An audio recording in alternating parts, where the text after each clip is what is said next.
Welcome to your weekday cup of the word. We're in James chapter 4, and James chapter 4 is a compilation of things to avoid. You could put it as a do not do this list, because of all these things that James 4 lists, they're all things that will cause you to stumble and not become who you ought to be, and in the worst case scenario could keep you from heaven.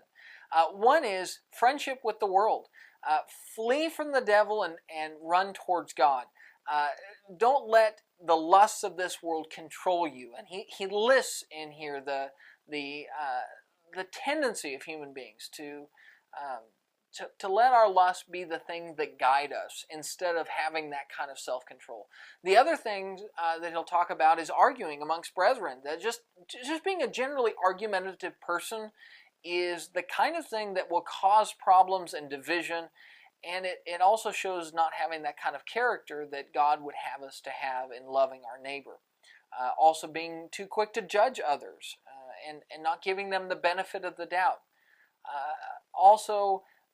He'll deal with things like having arrogance and just making your own plans and never thinking about the fact that the Lord might have a different plan for you. Being the kind of servants who say, well, I want to do this, but the Lord's will comes first. And so always leaving room for Him to mold your life and not being so rigid in your plans that you edge God out of your life because you've got something to do. And then last of all, he'll deal with not being so afraid that you'd be afraid to do what you know you ought to do. When you see before you an opportunity to do what's right, have the courage to do it. Because the man that knows to do the right thing and doesn't do it, that's a sin.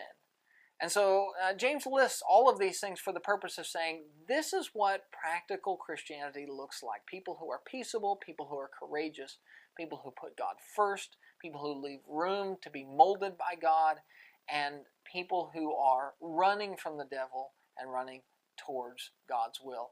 That's your daily cup, and we'll see you tomorrow.